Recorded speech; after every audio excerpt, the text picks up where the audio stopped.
Ooh, y'all done broke mama's lamp. This is finna be good. Oh, is this finna be good?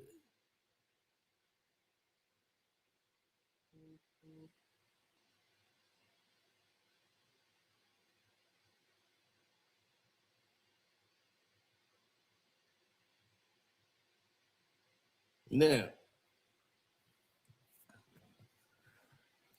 I'm gonna tell y'all like this.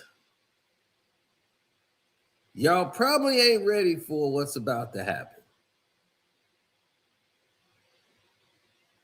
Y'all probably not ready for what's about to go down.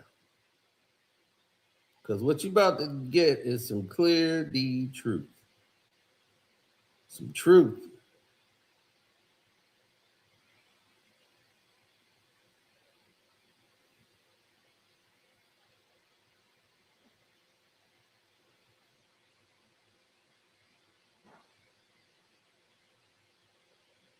Mm-hmm.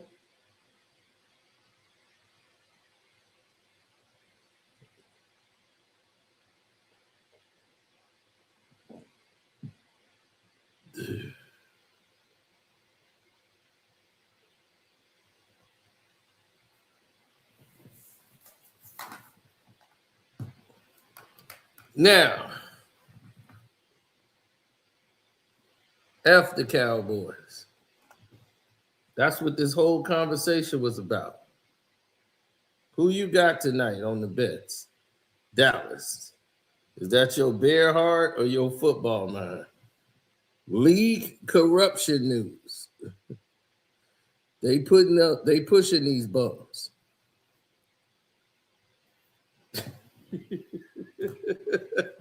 Now, oh no, the score be a lot higher than that. That might be halftime score, plain simple. This is gonna do about 60 points. Bet the over. Now,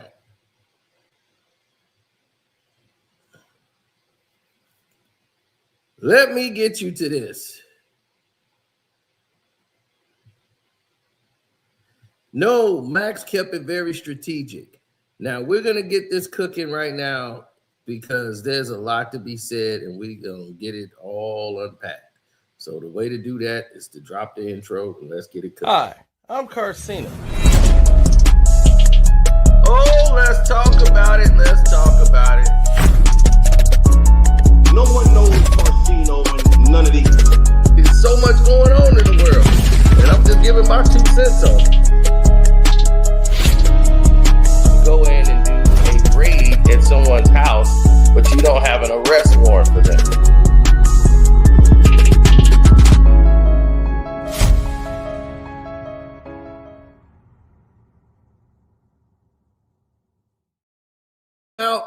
And he came out swinging. The GOAT has returned. Max Kellerman, the white Michael Jordan. Now, let me show you why Stephen A. Smith don't like him. So I got to rewind you and remind you about the history of this. This is the first year Max Kellerman was on First Take. I don't really do final words. I do first takes, Michelle. And the new era has begun. Max Kellerman, so good to have you. Very much. Let's get it on. Tom Brady is going to be a bum in short order. I thought that a new era of First Take.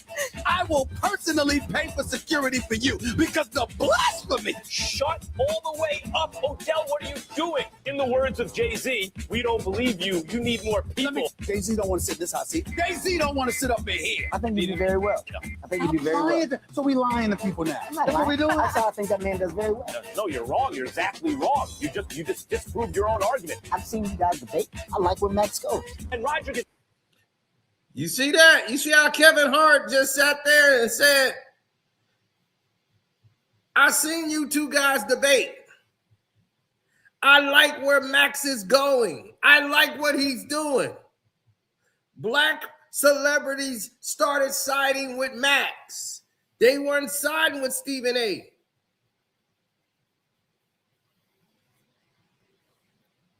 That's where it's supposed to be his bread and butter.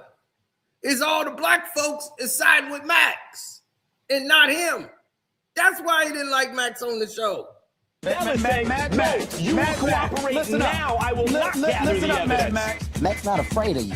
You're not right, because once he makes the... Max ain't standing for that. You're not going to beat Max down. Stephen A., how is it that you can talk for 5 straight minutes and miss the point like that? You're a bully. Considering those big beady eyes of yours, which is as conspicuous as my receding hairline. You want Blake Griffin? You want Melo? Blake Griffin. You want Blake Griffin over Carmelo Anthony? I'm allergic to BS. Let me teach you something about argument. Let me school you two fools on this topic. You must be a very, very special guest because Max Kellerman is usually wearing white or gray shirts, and today he has on a different color. So it has to be because of you. It has to be because of you. Let Ted 3 have a scene where in your nightmares Eli's beating you guys for the 3rd time. Please. Well, I'm getting up there myself. Yes, you are. But you're making me feel young. Whoa. He didn't like being bested. He didn't like being bested on the show. So once he was seeing himself being bested on the show, that became a problem for Stephen A. Smith. That wasn't supposed to happen to him. If you're doing a debate show and you're a competitive person, why would you want me to tell you about like the behind the scenes stuff on First Take, for example? But in terms of like, I'm really not worried about that stuff, like. But so Stephen A., you're in a relationship with where you're doing a show together for how many years? 4? 5. 5 years. You're with this dude every day. You're seeing him in the mornings. You do commercial breaks, you're hanging out. So Bill was setting the stage. And I'm going to let people know who said, oh, Max was kind of like, he asked him some weak questions. People have been waiting for years to hear from Max. But Stephen A. Smith, but Simmons kept it soft. The reason why is because Max is using a cerebral way of dealing with Stephen A. Smith. Everybody was waiting for him to do something like, man, Stephen A. Smith ain't shit. Stephen A. Smith, man, let me tell you about him. This dude was mad because I was tearing his ass up every night. See, y'all was waiting for that. That's not Max Kellerman. That's never been Max Kellerman. Max Kellerman is different. He's smart. So a smart man knows how to annoy someone who wants to appear as smart. He knows he's not as smart as Max. So Max knows that my intelligence threatens him. So I'm going to use my intelligence against him. See, that's what you do. You see, a lot of people make this mistake. They lower themselves down to the level of their competition when they're threatened by the level you are on. You don't go down to their level. You stay at your level because that's what's pissing them off. Is that you're up here and they're down here with it. So you don't sit there and say, okay, well, damn. They're up there, I'm down here. Why am I go down there and battle him in the mud? Rolling, it's like you all in a 3-piece Tom Ford suit and you finna roll around in the dirt with somebody who's a bum fighting. Like, yeah, I kicked his ass. But yeah, you just messed up your Tom Ford suit. This dude, he does this every day. So there ain't nothing for him to be in the mud.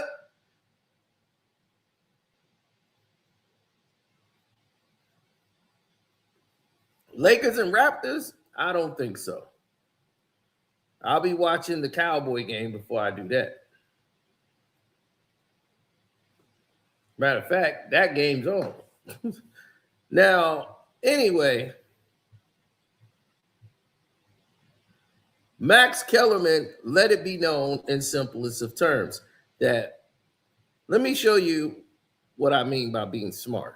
World would care, right? Like, but people seem to care. I was like, oh, look at that. People are thinking about me. I was very flattered by it, to tell you the truth. And in terms of the stuff that went down behind the scenes, there were things said to me in private that early on that it's not like anyone said to me, hey, this is top secret, don't repeat this. But I think there's a general understanding that if someone's talking to you in private, it's a private conversation. And I wouldn't repeat that unless they said it was okay to repeat what they told me. Yeah. So that's what I could tell you about, like the behind the scenes stuff on First Take, for example. But in terms of, like, I'm really not worried about that stuff, you know, like. But so Steve. So for those who don't know, he had a gag order saying that basically they're paying him out the rest of his contract. So for years, Max Kellerman was getting money from ESPN, and he had a gag order, which didn't allow him to speak negatively about Stephen A. Smith or even talk about ESPN. He wasn't allowed to. So therefore, he stayed completely out of interviews, anything. He just stayed away from everything. You're in a relationship with where you're doing a show together for how many years? 4? 5 years. You're with this dude every day. You're seeing him in the mornings. Didn't want to put the time in, or like just want a different type of show? What's your take looking back 2 years later? Do it, put the time in. It's, you know, it's a debate show. You're ready to roll on all topics. You want to like if you're.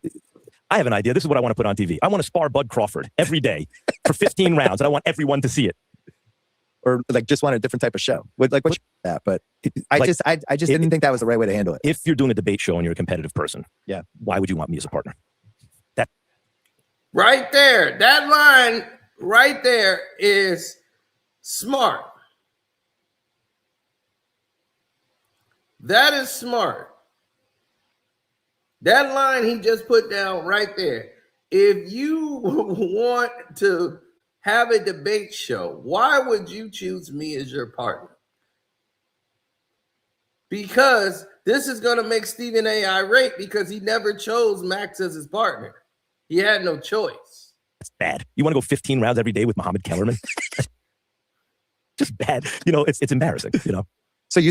So it's embarrassing. You see, these little words right here really hurts Stephen A. Smith. Muhammad Kellerman. It's embarrassing. Now, Stephen A. Smith went on a whole Max Kellerman tour. Everywhere he went, he basically told you how much he did not want to work with Max Kellerman. I didn't want to work with Max Kellerman. He wrote about it in his book. He went on a whole tour of talking about how he just didn't want to work with him. Nobody was even asking him about it. He was volunteering this information. So everybody was like, why is he so hell-bent on Max Kellerman? What did Max ever say to him? Max took all the black appeal away from him. See, Stephen A. thought he was the cool, laid-back brother that got the brother's support and all of this. But when they do the debates, the brothers were siding with Max. He couldn't take that. That was bothering him. It wasn't that Max was too smart and all of this. That's what irked Stephen A. Smith.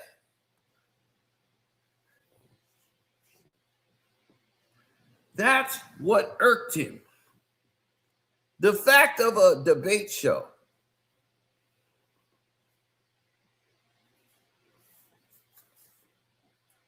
And the facts of a debate show. Let me get into that. Because I feel a lot of people are misinformed. So Max Kellerman does a much better job of breaking down what that show is and why it's trash. Bud Crawford every day for 15 rounds, and I want everyone to see it. Eventually, you're going to say, I don't want to do that anymore. And you bring in some other people in a rotating cast. Yeah. I mean, that's one aspect of it. There are others. In other words, that's what I could tell you from my point of view. Yeah. And I also think that if you make a calculation, that if you can be perceived as a solo act, really, that you can get paid at a certain level that you can't if you're not a solo act, then you'd like to be a solo act, or at least perceived that way. Well, so like Mike and the Mad Dog are a good example of a show where it was the two of them together for a long, long time. Mm-hmm. And then all of a sudden, whatever happened. Mike got his own show and he stayed on top for Do you know who was supposed 6, to 7 be? My interpretation of what happened, my analysis is, I think he realized at a certain point, they're not going to make me take a partner. Why should I take a partner? Because I'm beating the hell out of the guys across town by myself. I think when he thought they were going to make me take a partner, then it was like, okay, well, I'd like it to be with that guy. And then it was like, I don't need a partner. Yeah, that's too bad though, because I actually think long term he did need a partner, because it's always good to have people to play off of. Look, I don't need a partner either. No, but I like having one because I find conversations more interesting than just talking into the wind, you know? So and over the years, you had Brian Kenny. And that's why I do live streams. I talk with you guys. So it's like I got a guest on the show every week, and it's y'all. So when I go live and I'm having these conversations, I'm having them with y'all.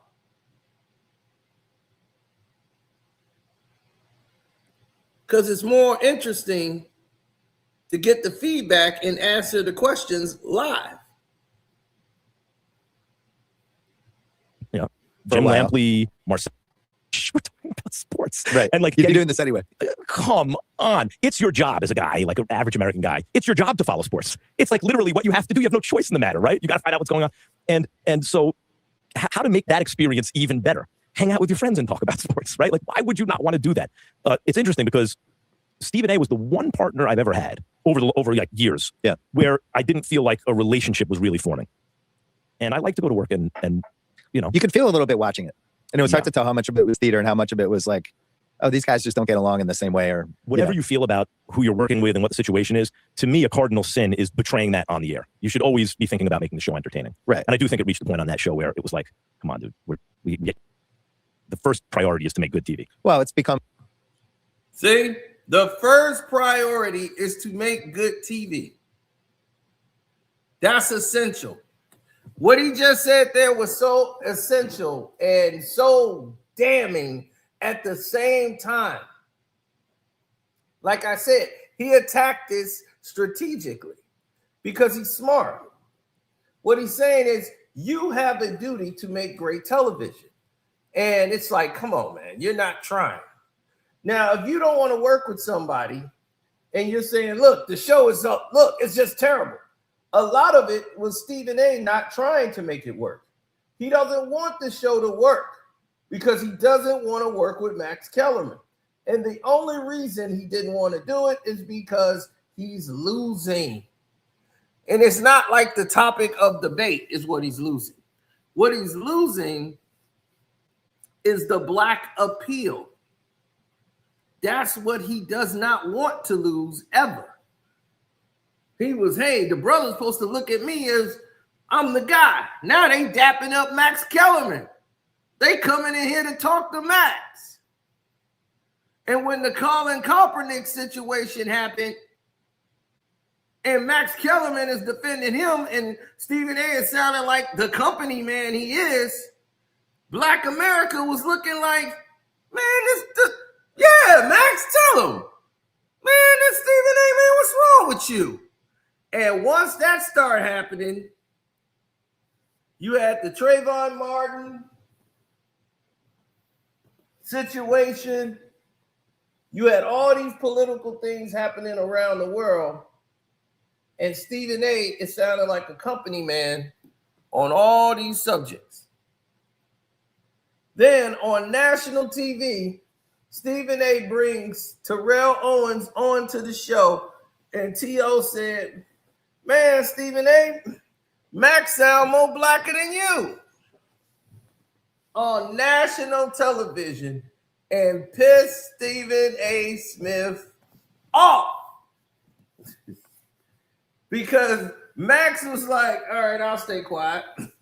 Max didn't say anything. Stephen A jumps right in. And they've had spats live on the air where Max had to tell him, well, there's people that say I'm more blacker than you.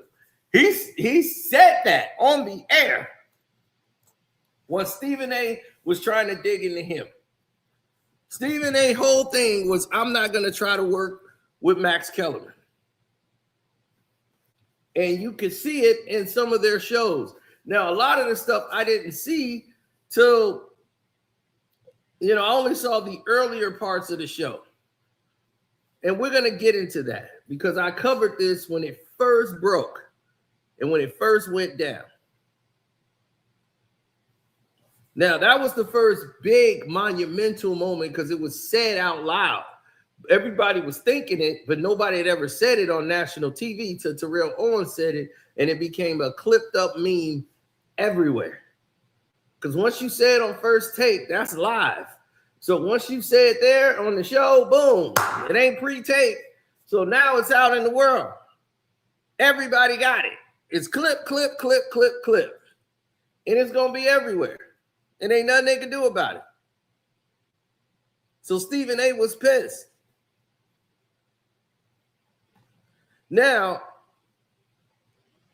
I told people what was going on behind the scenes, and everybody act like I didn't know. I know that Stephen A. Smith wanted to do a show. ESPN was going to do a boxing podcast show and put it exclusively on their website. And we were all in a category. They was trying to see who was going to do it. Because at that time, Brian Kinney, who worked for ESPN, was getting ready to do something. Max Kellerman was working, and they was trying to do a deal to bring in Top Rank. They ended up doing the deal that brought in Top Rank Boxing. So because of the strength of Manny Pacquiao, they did the deal with HBO and Top Rank Boxing. So they had a contract. So Floyd Mayweather was there. And at this time, there was a transition going on early on. This is like before YouTube was even thought of. This is like 09, like, no, I mean, not 09, but like 04, 03, maybe 2005, to be honest. So this is way beyond anything you guys have ever heard of. So Brian Kinney, who was working at ESPN at the time, Max Kellerman was just like, he was in boxing, covering boxing, and not really at a major network ever. And Max was the sports broadcaster for boxing. You know, that was his thing. So they wanted to bring a show on ESPN and they were paying for the bandwidth, which means that they're going to spend all the money to just put it on their website to get people to go to the website. And they're going to have a section for boxing where people could just watch the show. See, bandwidth is very expensive, and then you can't have a long running show for like an hour, hour and a half. That stuff was super expensive. That's why people who try to pay for it themselves said, man, I can't pay. That's a lot of money. So back then, only people that had it was boxing scene and who else besides them? I don't even know if it was boxing scene. It might. I know Max Boxing, which was not owned by Max Kellerman, but Max Boxing and another one that was owned by Greg Leone. I don't know what it was. It was boxing something, but it wasn't boxing scene. I don't think. Might have been. So at that time, everything was in development. They had a show. I was chosen to be a part of that show. Said, hey, I'll sign up to do it, because I was doing my boxing media coverage at the time. So we submitted our videos on all, like, you had to record a video or interviews, and I had all my interviews that I've done with fighters, footage and all that, and they were like, hey, we want you to do it. And this was Mayweather fought Zab Judah in Las Vegas. We were there, Max Boxing was there, and Doug Fisher, and Steve Kim had the show the next round. And I was like, see, that's how I want to do my show. That's what I want it to be. So when I started coming to YouTube, they were the inspiration for making making my own boxing channel, Carcino for Life. I broke down boxing. I didn't even do anything but hip hop at that time. It was just my boxing. And we were the first ones that had a podcast here that was never done before. Nobody had that technology to put split screen on the internet. We had the very first company that ever did it, which was Uvo. So we're going to go into all of these different things later, but to just get to the point of where Max came from, ESPN was looking at Max Kellerman to do that show way back in like 05, 06, when they were talking about doing that, before they ended up just abandoning the idea and just buying and doing a deal with HBO and doing a deal with ESPN just years later. So Max Kellerman has always been in the picture. He ended up doing Around the Horn. When the other guys took off, Max is there. So Max was present into the network, while Stephen A was just a drifting memory.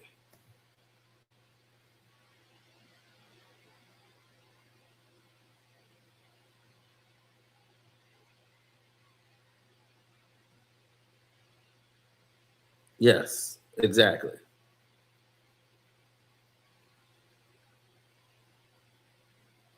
Yeah, they had a national televised show. We're talking about that one that was on the internet. So they wanted to get Max Kellerman to do it, but he's making too much money. So it's like, why would I do this for free, hoping to get a check? I already have a deal. So they weren't going to get Max Kellerman. So myself and some other people who was in boxing, they wanted us to put together this panel to do it. And we ended up doing this. But that's another subject for another day. Now,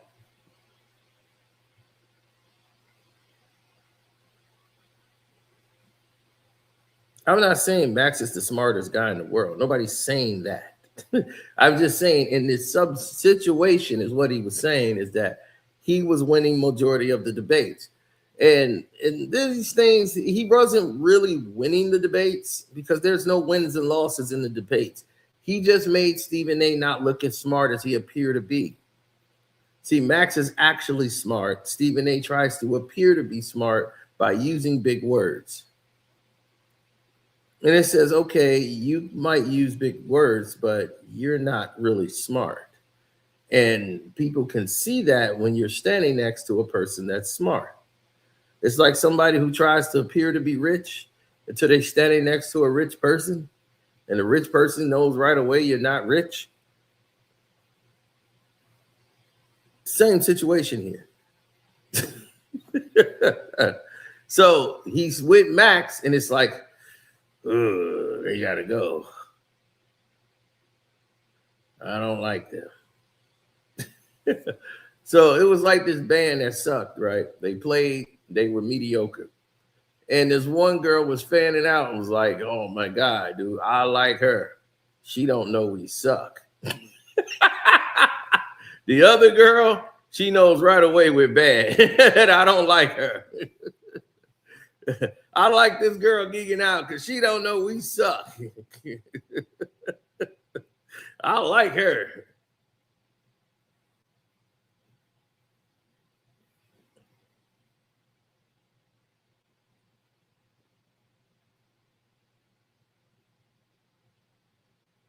We invented a way to hate on Stephen A. Smith.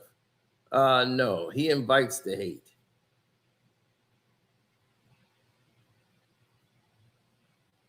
Yes, but here's the thing. For what they do on that show, we'll get to that. I'm going to let Max get to the break. I mean, good TV is like professional wrestling, right? 5 days a week of having to react and just be like prisoner of the moment. There are 12 topics a day, and you have 12 hot takes on those topics because by and large, there's a consensus about sports. This guy's good, this guy's not as good, whatever it is. This team is in the right direction, the wrong direction, whatever it is. The consensus is usually correct, right? Yeah. Sometimes, some small percentage of the time, in fact, what everyone thinks is not true. If you have a counterintuitive conclusion about every topic in sports every day, you are insane. Like, Skip Bayless is very entertaining, and I always enjoy my interactions with him privately. Yeah, this guy's insane. Right? Like, you have 12 hot takes a day? Unbelievable, right? Right. You've come to 12 conclusions that go against the consensus every single day that you're going to... But Stephen A has no hot takes. Stephen A almost never, I can't think of any counterintuitive conclusions that he ever reaches. That's not his job on the air. His job is to be the big reactor to a counterintuitive conclusion. Reactor. He's there to hear the crazy conclusion that his partner has come to and actually be the everyman with a loud voice. Like, you are crazy, right? And do it theatrically. So there's a lot of pressure on his partner to come up with a counterintuitive conclusion about everything. Now, how do you do that? Well, you're just making it up. You're doing it for TV. No, what you do is you take a topic, and a good producer will start to drill down on the topic and say, okay, so you agree about this. So Mahomes is a great quarterback, but what does he do well? What does he not? And you keep going down until until you get a divergent opinion. Well, actually, I think he is good at this. No, I think actually, the most important player on that, we both think this is going to win it. This team's going to win the championship. We both think this is why. Drill down. But no, actually, the key player is other than the superstar is this guy. No, it's that guy. Actually, Draymond Green is the second most important player on the Warriors, right? He's actually the pick and roll partner who does all the dirty work. Victor Wembanyama is the best player in the NBA right now. There you go. There's a counterintuitive conclusion. Yeah. But you keep digging until you get a divergent opinion, and there is your argument. But there was a lot of pressure on that show.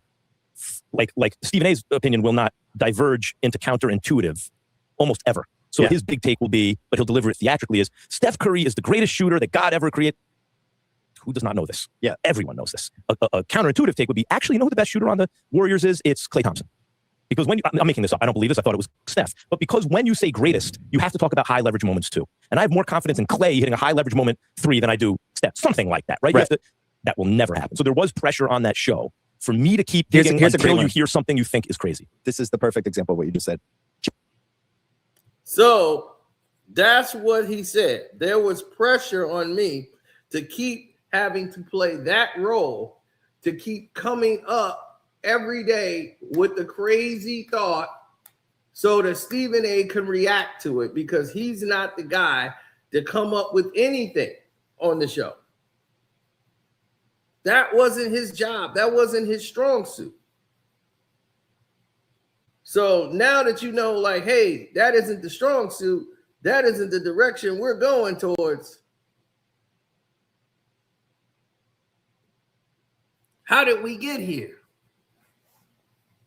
Well, that's why I'm here.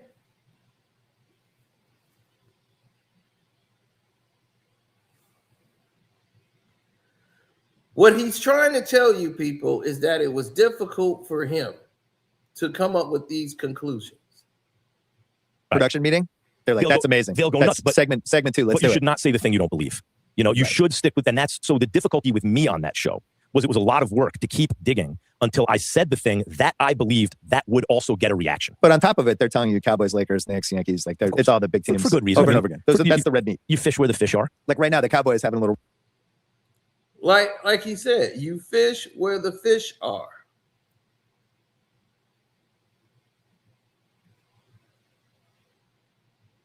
He said, dang, my fault. He eating Stephen A. Smith up alive. Exactly. But he's doing it on the smart side. Whose side we on, Max or Stephen A? Here's the thing, good people. In this sub situation is this. Stephen A. Smith was wrong for using Max Kellerman the way he was to try to sell his book. Going on a tour, talking about Max Kellerman like a dog when Max Kellerman never did anything wrong to him. They never had an argument. They never had a fight, nothing. But he wouldn't work with Stephen A. Smith. Like Stephen A. would not work with him because he wanted him removed. He went and asked to have him removed. He used my video as reference. He's telling them, and he's done the interviews telling them things that's in my video. Everything that was in my video, he didn't show them because that video had hundreds of thousands of views. Like, look at the comment section. Look at what the people are saying. Look, this guy did a video on it. He just said it. That's what I'm talking about. Because what I did was make a video showing that Max Kellerman was not the perfect choice for the job. And that's the truth. Max Kellerman wasn't the perfect guy for the job. He wasn't. He's not a debate guy. He's not. The thing about him is what he just told you is you have to believe. You have to believe in yourself. If you don't believe in yourself, it's not going to work for you. You got to say what you believe. That's what he was saying. But the problem came when he started saying what he believed and was actually defending that point. He's saying what he believes and defending the point. That's when it became a problem.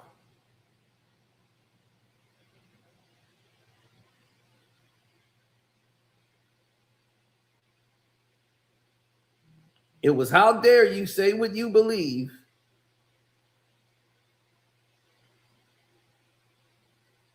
And then, you know, you making a point. There's a problem with this.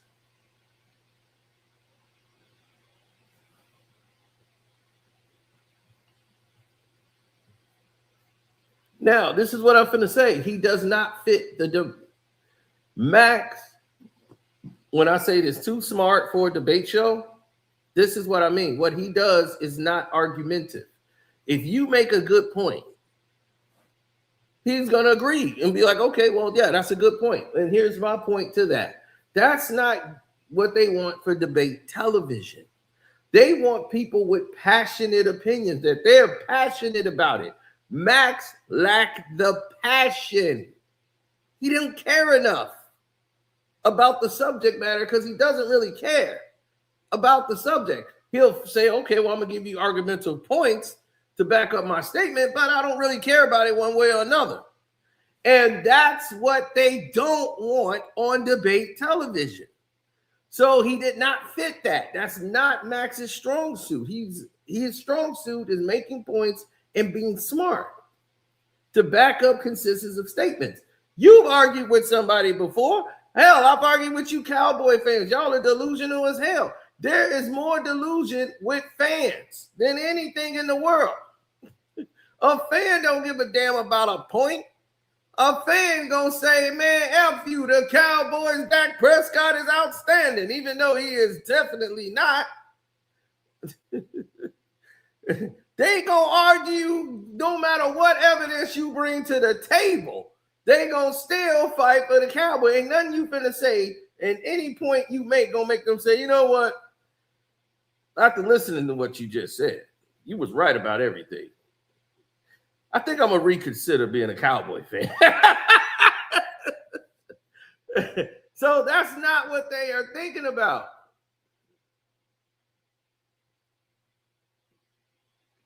That's not what they're thinking about at all. That's not how it is.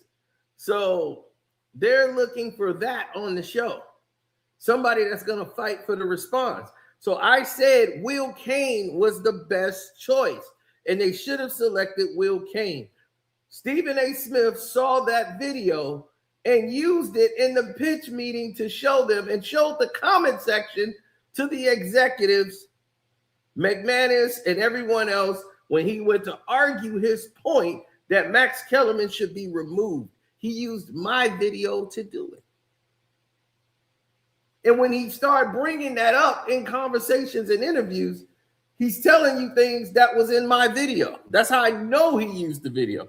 That's how I know he was going in the comment section saying, oh, we was doing our research development. There was no research project into that. He was using my video in my comment section of my video.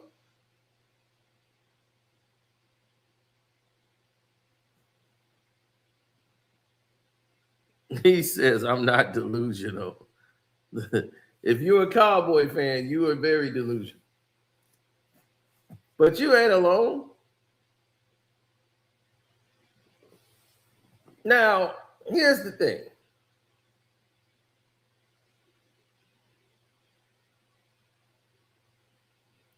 But see, here's the thing about Will Kane. Will Kane is very passionate. He has fire. He's going to tell you what he believes. And this is why when he got into it with Stephen A., they had the type of response back and forth that they did with one another.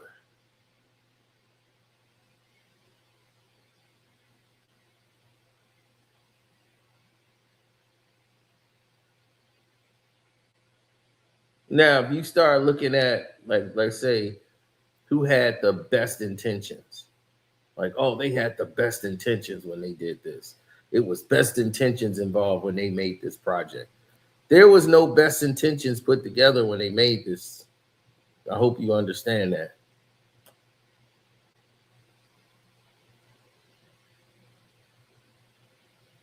The only intentions that were out there was the fact that they needed someone to be the sacrificial lamb in this situation. And they couldn't afford to lose. It was contract time, and they were going to lose Stephen A. Smith.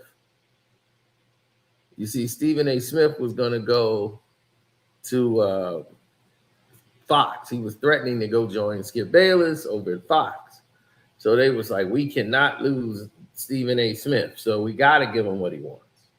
But it took him 4 to 5 years of him dealing with Max Kellerman because the numbers weren't reflecting what Stephen A. Smith was saying. Like there's a decline.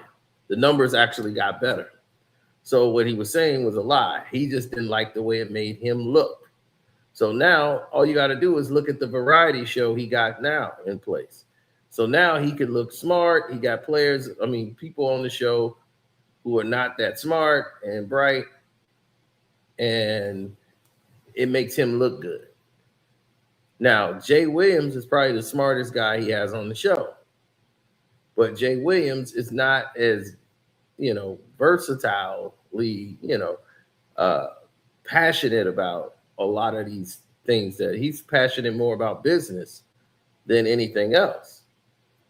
Like sports is, he's sports, but he's more about encouraging, uplifting, teaching them about the business aspect of things rather than just the actual sport. He kind of like, once he got injured, his thing for sports kind of went.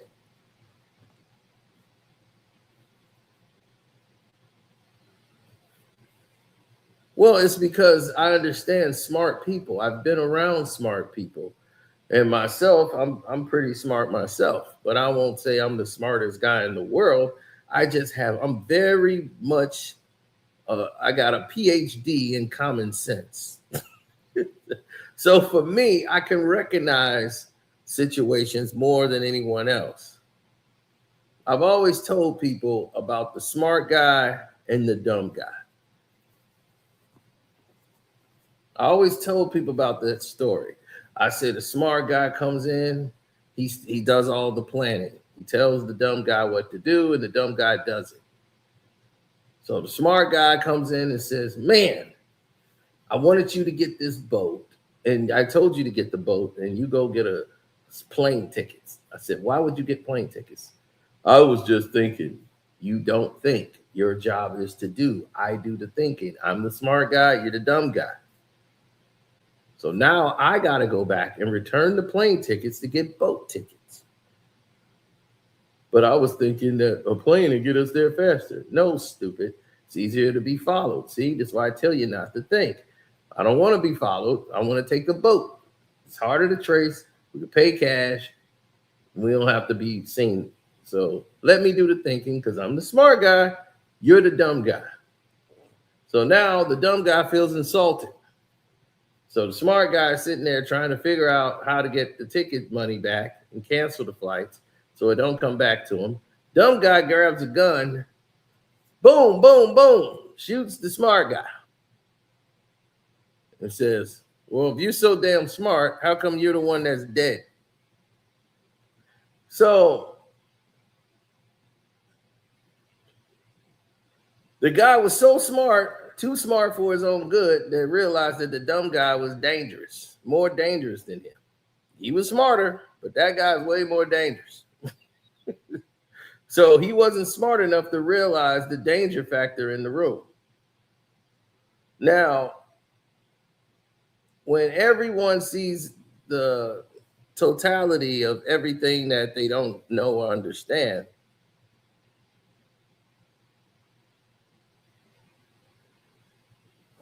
I always tell people that don't underestimate someone because you feel they aren't smart enough or you're the smartest guy in the room.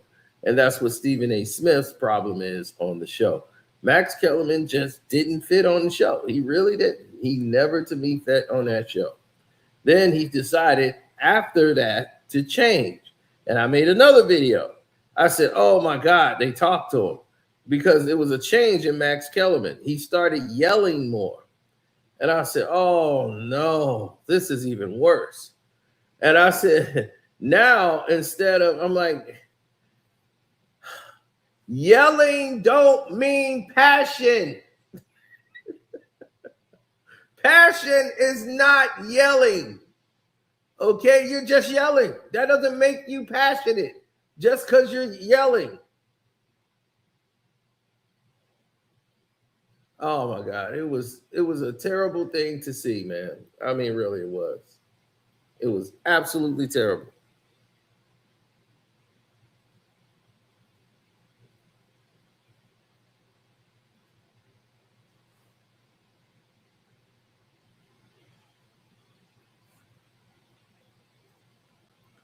So yelling does not mean passion. Anger is a reaction, but still, you're just yelling, trying to get loud, and getting loud is not passion.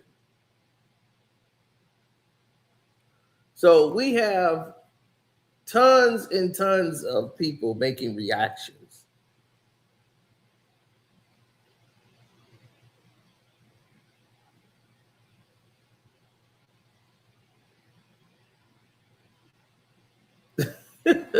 Right. So when you got tons of people making reactions to what you see transpiring, a lot of people are going to have different takes to, what they see, right? It's only common sense.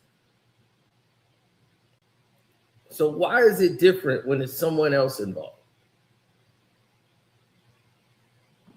It's somebody else entirely. We're going to have a whole different approach,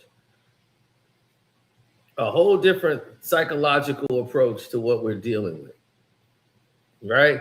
No, Max Kellerman just let it be known that this is the way the format worked on First Take. And Stephen A is the reactionary person on the show. Now you got Ryan Clark, who was another guy who appears to be as smart as, not saying he's not smart, but he's someone that's trying to be, in my opinion. He's looking for the right word to say every time he's having a conversation. Then he says the things that he knows he's going to apologize for the next day, but he wants to make Black America feel like, hey, I'm with you, Black America. You're right. And, this is wrong. And I'm going to always say the right thing. So the national appeal is one thing. Then he gets up the next day and says, I like to apologize for what I said on the show last night. I like to apologize. And there's never no repercussions behind the apologies, which is not usual with ESPN. So that lets you know that there a difference of opinions and a matter of the subject matter, as far as this is the way we're going to moving forward. This is how the scenarios are going to play out.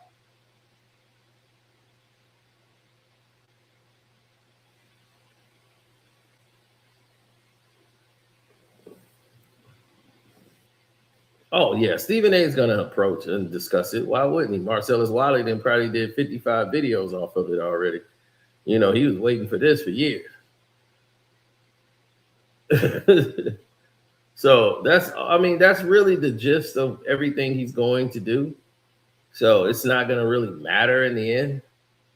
It's just another day in the history of all this nonsense that's taking place.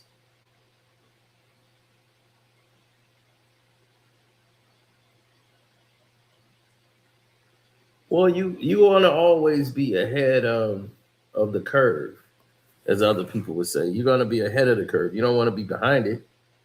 Who wants to be behind the curve? You want to always be ahead of the situation. You want to always be the sharpest tool in the shed. But in order for a show to work, both guys got to be on point, or it's not going to work. It's a terrible way to go about doing business. It's a process that doesn't benefit the other person. Like, what benefit is you going to get if one person is doing something that the other one is not willing to do? You feel me? What benefit is it for me to do certain acts that other people are not willing to do? And oh no, I didn't forget to go to the place that do the chips. Yeah, I called up there to make sure the department was open and everything. So the resource department wasn't doing their part. So that's why we didn't go up there to do it. There's a lot of things you probably missed, and from what we were saying.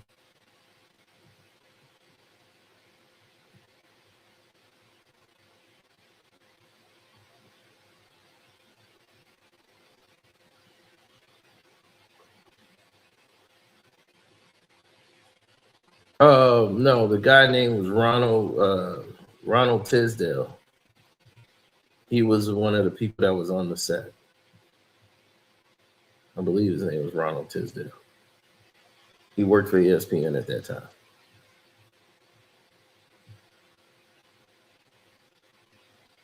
Ryan Clark is confused. That's a very good assessment. He is a confused human being. But overall, it's the same thing. You know, you want to always make sure you're in the best situation to win. Ryan Clark, to me, is two-faced. And I didn't really understand that, or because I never really dealt with him. I just seen the work that he did on the pivot, and they did a very good job. So when I suggested to Kwame that, like, yeah, this is a good space to, do an interview. And he went there and done an interview and conducted it, and it was one of the biggest ones they did. And when he came on Kwame's thing, Kwame asked me to come on there, that was something that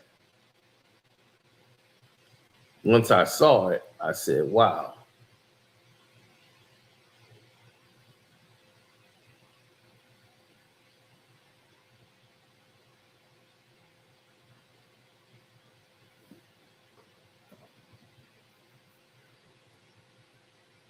Because he came on there, he interviewed with us, and Ryan Clark came on there. He spoke with myself, he spoke with Kwame, and he made the assertion that because of what happened with him and Gilbert Arenas and what he did with Channing, that he would not even deal with Gilbert Arenas. And then all of a sudden, who's on the couch? Gilbert Arenas. Once you lose that trust, that went a long way to backing up what Brandon Marshall said about it. He was talking about doing his podcast on I Am Athlete for over a year. They were setting that up. And then he goes behind Brandon Marshall's back and does this deal with the pivot. And take Channing and BT with him. Fred with him, Fred Taylor. And that was it. It was done.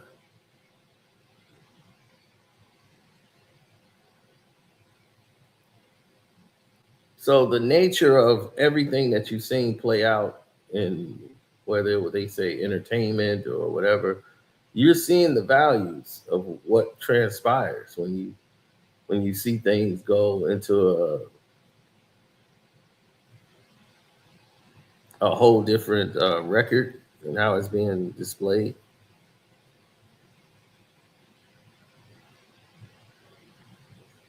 Of course he's going broke. He should have been broke. The way he spends money, Odell Beckham, he was somebody who wasn't even relevant. He wasn't relevant.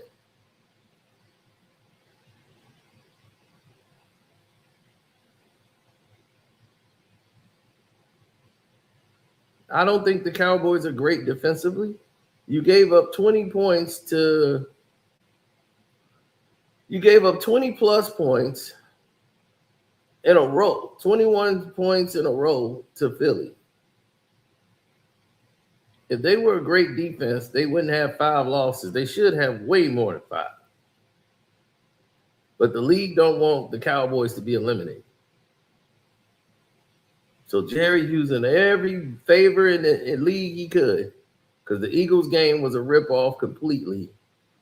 And I'm like, oh, that was a complete ripoff.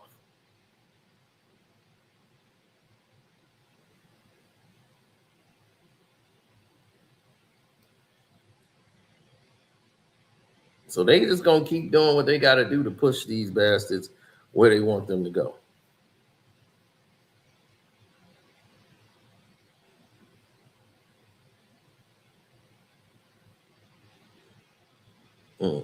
I would say for Max Kellerman, this is the best thing that ever happened. Now you can do the type of work you want to do. The podcast field is open, and good luck to you.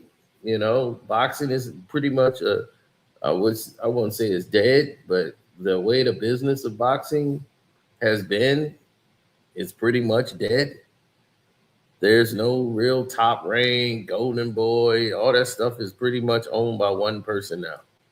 And that's what they want boxing to do, so they can just make their fights.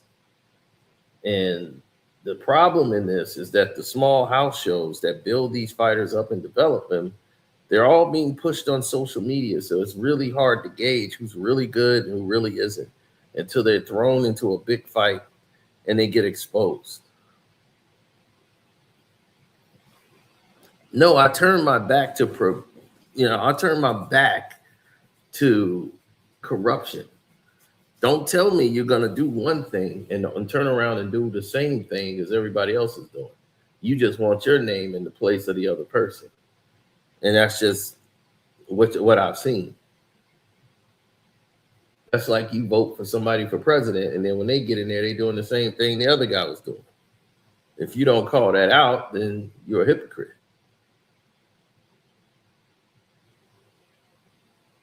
They created PBC with the fact of this is the best versus the best. You're going to see the best fighter versus the best fighter. And we didn't see that. We saw PBC versus PBC. That's all we saw. And then they didn't want to work with other people. The same thing they complained about with Top Rank and everything else. So PBC is not really relevant anymore because they don't really have fighters. All their fighters are free agents, really. They're not contracted to do anything.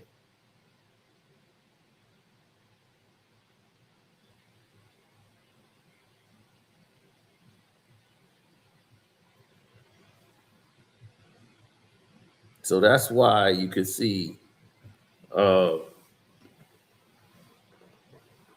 David Benavidez move from where he was, PBC, and go over to do a fight somewhere else because they basically free agents. Al Heyman is an advisor. He's not a promoter. So he can get up and do whatever it is that he feel like he wants to do.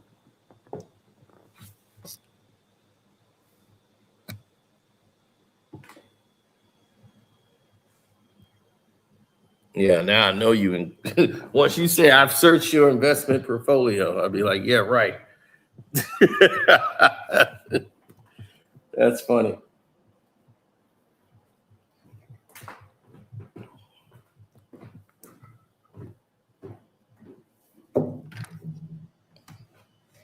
Buddy, let me tell you this. Floyd Mayweather's best friend is Todd DeBow. You know who Todd DeBow is? Really the president of Top Rank Boxing. That was Floyd's friend.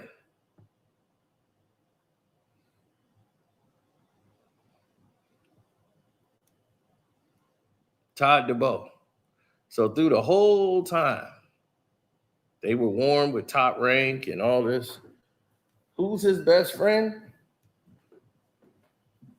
Who's Todd DeBow's best friend?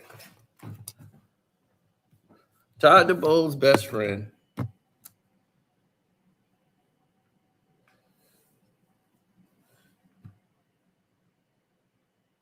Todd's best friend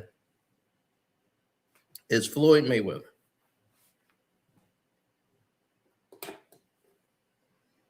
And that's Bob Arum's son, his stepson, who's the vice president of Top Rank Boxing.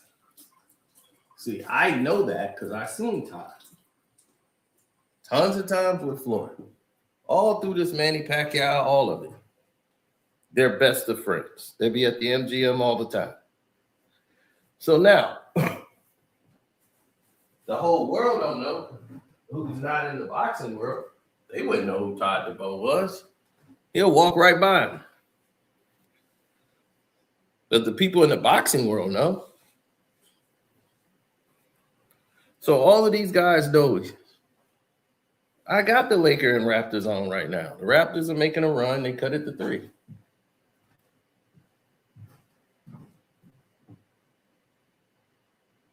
Well, now the Lakers have pushed it to 5. Well, 4.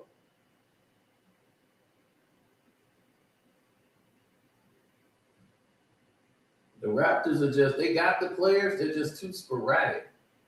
You know, they don't know how to stay within, you know, reason.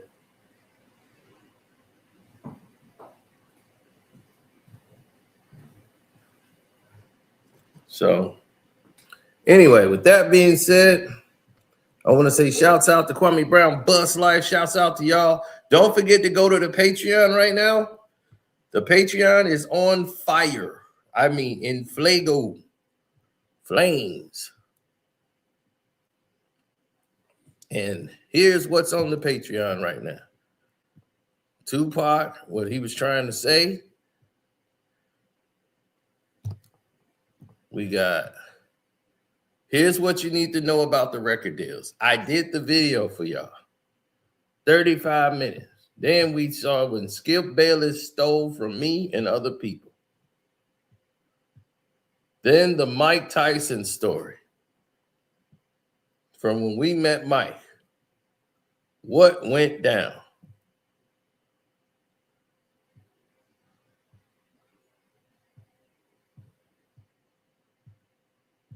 Well, you saw the Jordan thing. You saw the Knicks. Dell family put $6.5 billion into Trump accounts for the kids.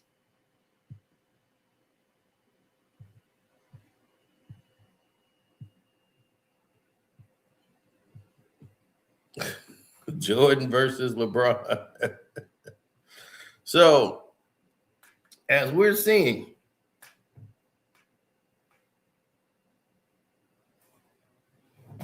what went down, y'all gonna enjoy it. So go over there and check that out, and I'll holler at y'all later.